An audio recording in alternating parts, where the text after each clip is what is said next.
Want to see bad landlords get exposed? I'm on a mission to expose everyone in the world. If you want to see that, hit subscribe.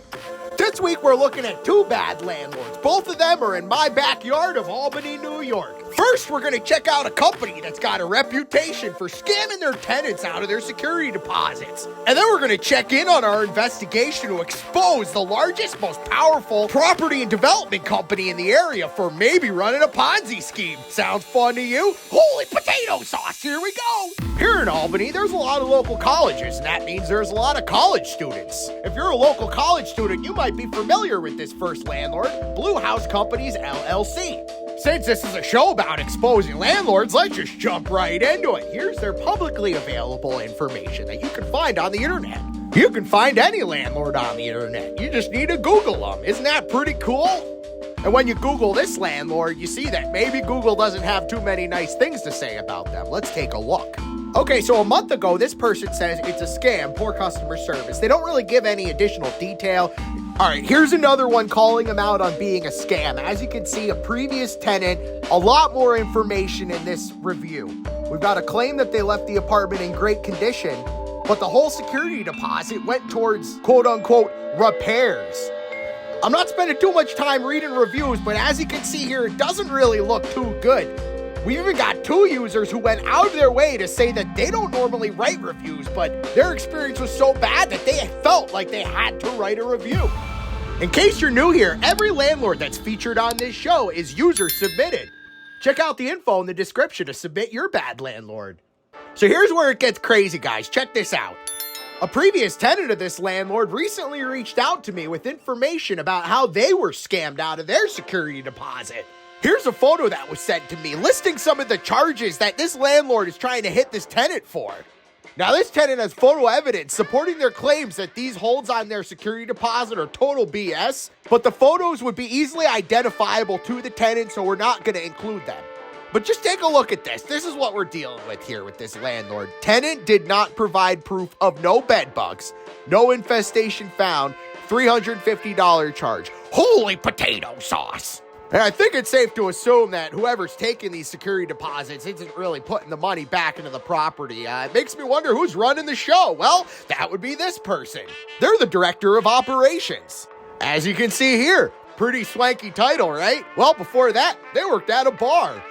Nothing against people that work at bars, it's just that someone working at a bar then jumping up to director of operations at a real estate development company, kind of a big jump, especially when a company prides itself on extensive knowledge. I don't know how you can make that claim. It's a little suspicious to me. You don't have to look very far. Just look on their Instagram and you'll find that they've got photos posted of their crappy apartments. Oh, and look at that. Albany Mayor Kathy Sheehan follows them on Instagram. Albany Mayor Kathy Sheehan vetoed a nearly unanimous bill that would require developers to include more affordable housing. While I was doing my sleuthing, I ended up finding out that they got a position opening for a maintenance technician. So I ended up using ChatGPT to write up a resume, and I just submitted it. Unfortunately, I don't have any references, but I'm going to see if they get back to me anyway. Just posted the application. I'll let you know if I hear back. Before we get into our next landlord, I just want to take a moment to talk about something called political action committees, or PACs. You've probably heard of them. If you haven't, they're pretty simple. They're a political committee organized for the purpose of raising and spending money to elect and defeat candidates. And here's why they're important. There are political action committees built up of very rich landlords, and they're hiding in communities everywhere, fighting from the shadows as hard as they can to prevent tenants from gaining more power. My community is a great example. These landlords here all got together and worked towards essentially buying out politicians. There are multiple slumlords in this group that I've covered in previous videos on my Instagram page. They've been able to get away with this for a long time because no one's paying any attention, and advocates need your help to push back. That's why it's important you get active in your community. Find an organization that matters to you and get involved. These political action committees have been getting involved with a lot of stuff for a long time, and they won't be stopping anytime soon unless we all work together and do something about it. Redburn Development. If you're new here, this is the largest and most powerful slumlord in my community. They're based in 3 cities near me, Albany, Troy, and Schenectady, and I've covered them in videos previously. Well, today I'm about to share some more info from my investigation into them possibly running a bad landlord Ponzi scheme under the protection of government officials. I'm here in my secret location, and I just got off of a secret call with an anonymous secret source that's close to Redburn. They were able to share a little insight into what it might be like to live in a Redburn property.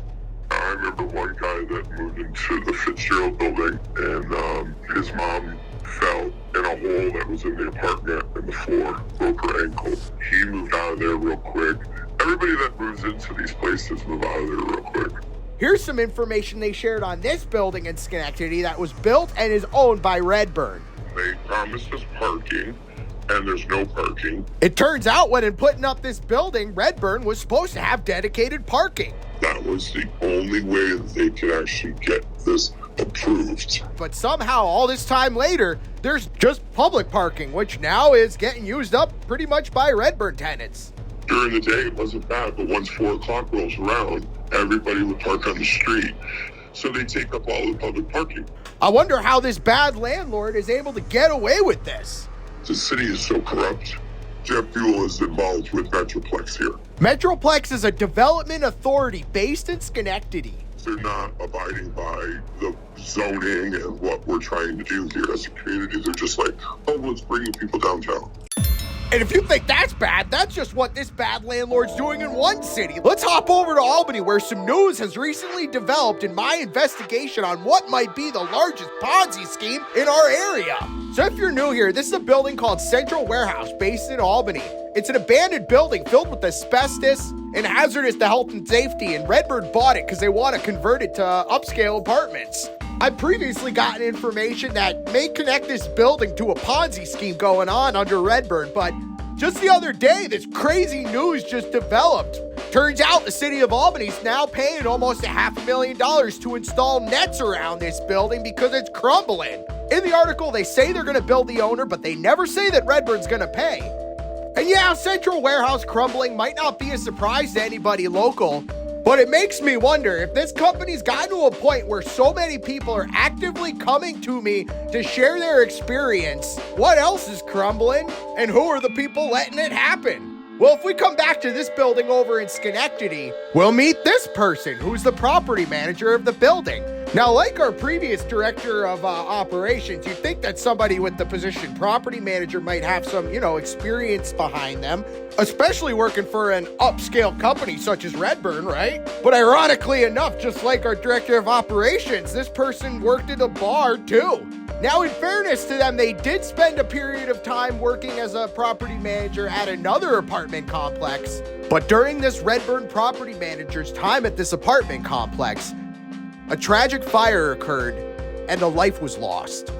And what's even worse is that this property manager was running a complex that didn't even have sprinklers installed. Authorities say smoke inhalation is what killed the victim in yesterday's tragic apartment fire in Slingerlands. There were no fire sprinklers, something fire experts say may have helped prevent this tragedy. The Firemen's Association of the state of New York is now fighting to get fire sprinklers mandated in 1, 2, and 3 family homes, something builders are fighting against due to the added cost. What's the cost of a human life?